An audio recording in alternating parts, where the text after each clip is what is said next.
Às vezes, vale a pena compartilhar o nosso jeito de ver o mundo. Às vezes, com outra pessoa conseguimos escutar mais e aprender sobre nós mesmos. Olá, eu sou a Ana Paula E eu sou o Lucas. e, em meio a um mundo de tantas opções, estamos aqui para pensar no que gera conexão e para refletir. O que faz da vida algo raro? Amor, sabe o que eu tava pensando? O O quê? que faz da nossa casa um lar? O que é um lar? A gente tem amor? Porque casa, acho que a gente fica muito preso no espaço. Então, por exemplo, não é só sobre espaço, sobre sentimento. Será que alguma coisa que está ligada a viver, experienciar? A casa enquanto o espaço onde a gente vai viver experiências, criar memórias e também expor nossas memórias? Acho que sim. E parando para pensar também, vai ter um lado de o que faz da casa um lar, que é afetivo, mas acho que também tem muito essa ideia de segurança. Que nem a gente se sente muito seguro no nosso lar. Segurança em que sentido? É muito difícil essa dimensão de lar e casa, por exemplo, quando você está, sei lá, numa república universitária. É a casa da pessoa. Mas muitas vezes é difícil construir essa ideia de lar que está ligado ao que é meu. Que eu fico pensando disso, assim, dos nossos quadros, dos nossos gostos, como que isso também é refletido na nossa casa de uma forma que ela se torna nosso lar. O que te deu a sensação de olhar para casa e pensar, agora é o meu lar? Que eu tive essa sensação no meu escritório, que tava montando as coisas, que era estante, que era trazer o computador, mas que teve um dia que eu consegui olhar em volta e não deu a sensação de que faltava nada ali. Porque eu fico pensando assim que não foi a cadeira, não foi a mesa, não foi o stand, não foram nem os livros, mas teve alguma coisa ali que eu acho que é intangível mesmo, que querendo ou não já tinha umas semanas que eu estava morando, de dizer, ok, eu estou no meu lar agora. Que acho que também passa por aquela sensação que eu tinha brincado com você de lar, que é, eu não preciso mais olhar para o interruptor para saber nem a altura de onde ele está, nem qual interruptor acende que luz. Sim. Mas eu achei interessante isso que você falou de não de a sensação de estar pronto, porque é uma coisa que a gente sempre conversa como o lar, né? É uma coisa em construção, porque a gente vai colecionando novas memórias, a gente vai vivendo novas experiências e isso vai se refletindo no nosso lar, né? E que sim, é um processo constante, mas eu acho que precisa de algum tempo já ter passado para que você consiga dizer que é seu lar. E acho que tem um pouco, uma coisa que a gente gosta muito, né, que faz muito sentido pra gente, que é trazer as coisas que a gente gosta pro nosso lar e fazer do nosso lar quase que um museu pessoal, né? Então, essa coisa do cantinho aconchegante, eu acho muito legal como que a gente conseguiu trazer elementos que a gente olha e a gente lembra, né? Então, por exemplo, nossa geladeira, a gente coloca várias fotos, recadinhos, imãs, os lugares que a gente visitou, e aquele virou um cantinho de memórias. Ou então, os nossos quadros, a gente sempre tenta trazer coisa que tem história, tem sentido, que quando a gente olha, a gente não tá vendo só um quadro, a gente tá relembrando de algo, né? E a casa vai se tornando algo muito vivo, algo muito... É porque eu acho que não é só uma questão de lembrar, acho que é uma questão de reviver mesmo aquilo de alguma outra forma. Sim. Eu fico pensando que tem boa parte dessa decoração, mas que também é um pouco esse museu de memórias pessoais e que vai virando uma coisa de dentro de casa, dentro do lar e fora de casa, passa a ser dois lados de uma mesma moeda. Eu acho que muita gente fica muito essa ideia de a minha casa, meu espaço fechado e o mundo lá fora. Eu acho que à medida que isso vai ter nessa construção de lar é quando começa um pouco vazar das coisas da nossa casa para fora, que nem quando a gente vai, por exemplo, num bar que tem a almofada da cerveja que a gente gosta, a gente fica, nossa, a gente tá cheio dessa cerveja na nossa geladeira. Ao mesmo tempo, quando a gente chega em casa e fica, nossa, nossos pratos são iguais do que daquele restaurante que a gente foi. Então, assim, ter essa conversa e esse diálogo que traz muita autenticidade. Sim, eu acho que isso é remeter, como se o lar fosse realmente esse sentimento, né? E várias coisas no mundo vão refletir esse sentimento e a gente se sente em casa mesmo não estando em casa. Sim. Eu gostei disso, sim, que você falou. Como assim, tipo, essa ideia da gente se sentir em casa sem estar em casa? Que eu acho que pra mim vem muito essa ideia de se sentir em casa como esse sentimento de segurança, esse sentimento de aconchego, esse sentimento de amor, de afeto. Então, é um pouco esse sentimento, é muito mais um sentimento do que um espaço físico. E alguns espaços físicos conseguem trazer esse sentimento à tona, mas às vezes a sua própria companhia me faz sentir que eu tô em casa, seja lá onde a gente estiver, porque na sua companhia eu encontro esse amor, esse afeto, essa segurança. Então, como se o lar fosse uma experiência de se sentir em lar.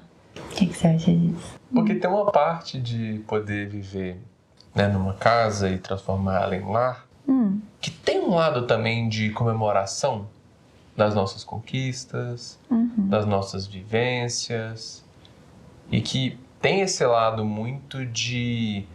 Pra mim não dá pra separar mesmo de com quem que a gente estava vivendo isso, de com quem que a gente estava lá. Claro que quando a gente pensa num casal, tem esse lado de... É a pessoa com quem você escolheu viver a vida. Então é normal que o seu lar seja essa pessoa. Mas, por exemplo, eu me sinto no meu lar com você tendo momentos, por exemplo, quando a gente está numa praça, quando a gente está num parque, tendo um momento. Mas eu não sinto, por exemplo, o lar quando a gente está, sei lá, preso no trânsito, indo de um lugar A para um lugar B. Mas acho que é aquilo que a gente sempre conversa de como o ambiente interfere, né? Assim, então, existem ambientes que vão te proporcionar se entregar um pouco mais ali pro ambiente. E existem ambientes igual um trânsito que você só quer fugir daquilo o mais rápido possível. Então, você não sente uma sensação de aconchego em determinadas situações, em determinados ambientes. Justo.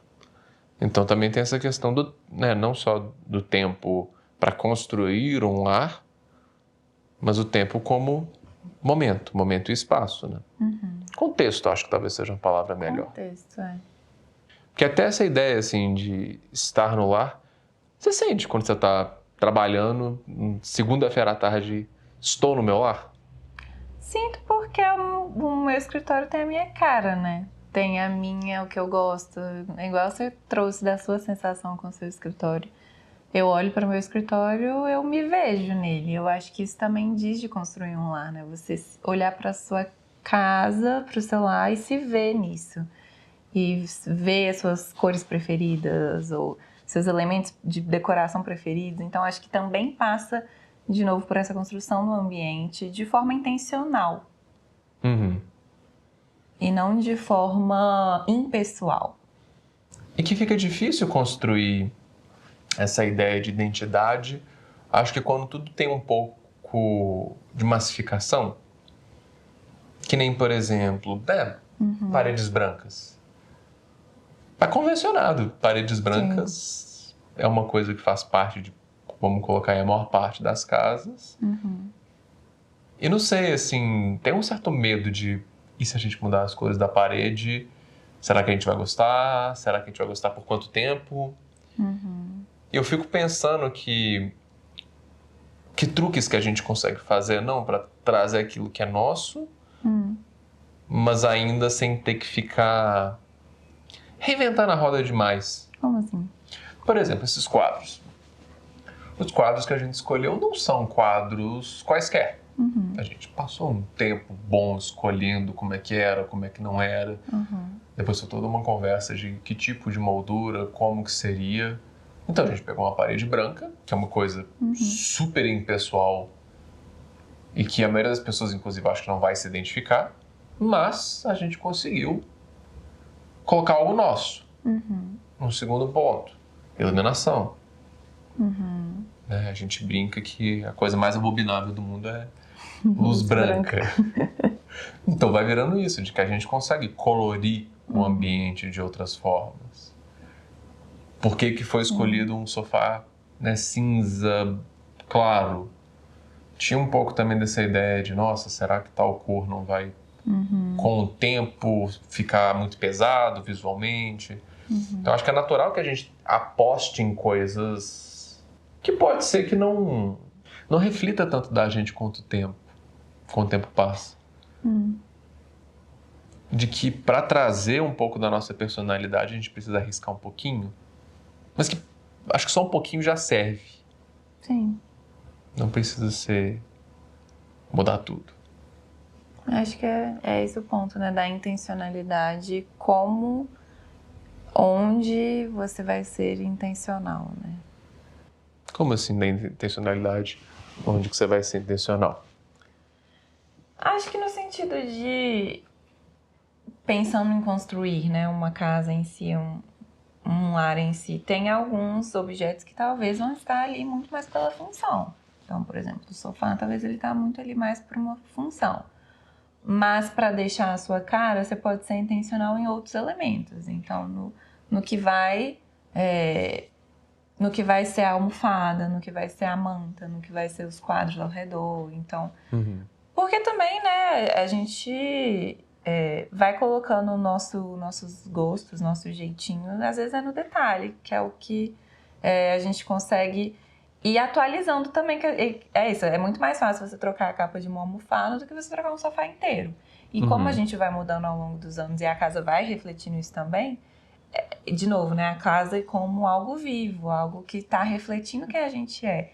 Então, acho que ir para esses detalhes a gente consegue ser mais intencional e deixar a nossa cara enquanto a gente vai mudando e tendo novas caras. Faz sentido? Faz sentido. E ao mesmo tempo eu fico parando para pensar também de como que a gente pode fazer para ter boas novas influências. Porque essa é uma coisa, no meio de Instagram, no meio dessas coisas mais bombardeadas mesmo de mídia, que a gente fica parando para pensar de, olha, poxa, eu acho que eu já devo ter visto o mesmo design de mesa de centro, mais ou menos triangular de madeira, em que na primeira vez que eu vi eu achei lindo. Lindo, lindo, lindo, lindo, lindo. Mas lá para a 20ª vez que eu vi como, tipo, sugestão de decoração, mais ou menos da mesma forma, mas em ambientes completamente diferentes, me deu um pouco aquela sensação de, olha, eu acho que nem é tanto isso mesmo. Que eu fico pensando nessa coisa do design, da arquitetura, da decoração, que, para mim, pelo menos, é muito difícil de acertar. Não de ser uma coisa bonita, mas de ser uma coisa, talvez, que traga essa identidade mesmo. Mas acho que um outro ponto que também traz essa sensação de lá é viver a casa também, né? Viver com amigos, com família e trazer as pessoas que a gente gosta para perto, para proporcionar esses momentos, essas memórias e, de novo, essa coisa de deixar a casa viva, né? Assim, acho que as pessoas habitando a casa e a casa receber pessoas é algo que faz muito sentido pra gente, né? E eu acho que também volta nisso também de pets, né? Como alguma coisa que a gente vai construindo essas memórias, vai construindo essas vivências. Até como isso de... É muito provável que quando a gente recebe amigos, quando a gente recebe familiares, a gente quase que redescobre a casa. Que nem, poxa, 2 pessoas nesse sofá é uma coisa. Mas se a gente coloca 9, cabe. Mas aí começa a virar aquela coisa de quantas formas tem de sentar nesse sofá. De se colocar uma almofada ali e a gente quiser ceder o lugar para alguém e sentar na almofada para ficar conversando com o pessoal do sofá, o quanto que isso muda também a forma como a gente enxerga a sala. Sim. Se a gente senta no chão, se a gente senta aqui, se os gatos estão passando correndo atrás do sofá, como é que a gente brinca com eles. Sim. E tem essa parte de fazer a muitas mãos também. Sim. Isso é muito interessante, assim, que acho que eu lembro nesse processo, né, de decorar a casa, de deixar com a nossa cara, às vezes alguém vinha visitar, aí dava uma ideia, e aí você pensa, nossa, eu nunca pensei realmente em colocar, né, essa planta nesse lugar, e aí quando você coloca, acho que essa construção em muitas mãos é muito interessante, né? E dessa ideia de referências também é isso, né? Conhecer a casa de outras pessoas, de, ao mesmo tempo, estar mais atento de, poxa, a gente foi... Eu não lembro se foi uma loja, se foi um restaurante, que a gente viu uma ideia sensacional de decoração que a gente ficou, e se a gente pudesse criar isso de uma forma mais ou menos parecida? Sim. Bem aquele meme que dá vontade de entrar em todos os apartamentos para você ver como cada um decorou, para você ter referências do seu próprio. Dá essa certa curiosidade, né? Mas eu acho que é esse processo de estar atento a tudo para ver o que você se identifica, né? E o que você pode usar de referência e de ideias que talvez você não teve sozinho, mas que são ideias que fazem super sentido para esboçar e trazer quem você é. E de que tem uma parte de linguagem, talvez. De que quando a gente pega essas inspirações nos outros, não é que a gente está nem imitando, nem que a gente talvez não conseguisse pensar alguma coisa, mas de explorar como é que cada um usa essa linguagem da decoração, essa linguagem. Que às vezes não é nem uma coisa tanto de decoração, o jeito que a pessoa recebe. O jeito de receber, sei lá, um tipo de petiscozinho que é diferente do que se você quer um copo d'água. Esse tipo de forma de ser acolhedor também, que são coisas que a gente vai se inspirando e trazendo também. Sim. Que acho que entra nessa outra dimensão de construir um lar que tem a ver com cuidado, né? Acho que é isso, né? Cuidado também é uma palavra-chave muito forte para construção de um lar.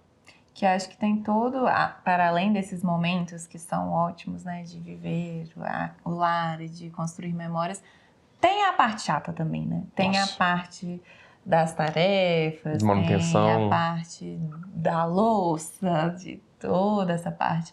Mas eu acho que quando o olhar muda, né, para esse lado do cuidado, até essas partes que são mais chatas ganham um pouco mais de sentido. E eu acho que o termo, inclusive, é isso. Não é que elas ficam melhores. Não é. Mas elas passam a ter algum sentido. Sim. É que nem lavar a louça acumulada de, sei lá, 2, 3 dias porque a gente está trabalhando muito. É completamente diferente do que lavar a louça depois de um dia que a gente, sei lá, uma festa... Fez um jantar gostoso, tá casa cheia. E, poxa, né, agora vem a parte chatinha de temos que lavar a louça, aí coloca uma música e a vida segue. E eu acho que tem muito a ver com isso também, né? Tem várias formas de viver a mesma experiência. Você pode lavar a louça ali, ai que saco lavar a louça. Ou você pode colocar uma música, um podcast e... Olha só, vou lavar essa louça aqui enquanto eu tenho essa experiência e às vezes se transforma, né, a experiência. Mas eu acho que uma coisa que é muito bonito, assim, da forma com que a gente vive o nosso lar é de como a gente enxerga essas tarefas como não um peso, mas algo que tem que ser feito e que tem que ser feito...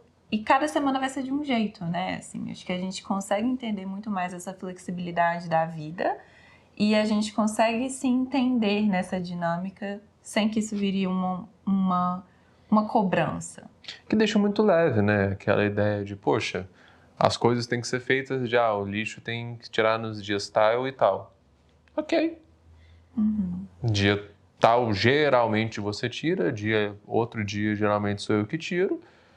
E tende a ser assim, mas se não for assim também tá tudo bem. Desde que tenha essa sensação, né, de coletivo, de que a gente está fazendo os dois para alguma coisa. E aí, falando nisso, até me passou assim na cabeça de que eu acho que lá era uma coisa coletiva. Sim. Ou deveria ser, né? Fica muito mais fácil dessa forma do que alguém se sentindo ali 100% responsável enquanto outra pessoa está só habitando lá, né? Mas eu acho que até quando uma pessoa mora sozinha, assim, para dar essa sensação de lar, geralmente tem esse lado muito social de como que outras pessoas influenciaram aquela. Dos gostos, da própria decoração.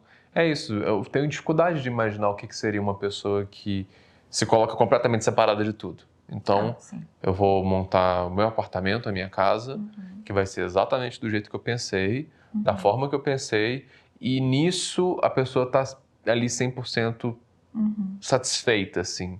Geralmente tem esse componente de, poxa, mas quando eu me mudei, um parente, um amigo me deu uma planta que agora compõe a minha casa. Aí não, mas aí eu tenho umas fotos de viagem que eu fiz, que pode até ter sido uma viagem sozinho, mas que ainda tem esse lado mais de ter lidado, de ter experienciado coisas novas com outras pessoas. Sim. E por isso, assim, de que talvez construir um lar, para conseguir trazer essa dimensão tão forte do afeto e do cuidado, precisa de... ou é muito mais fácil quando tem mais gente. Sim, quando é compartilhado tem muito mais sentido, né? Quando é compartilhado tem muito mais sentido.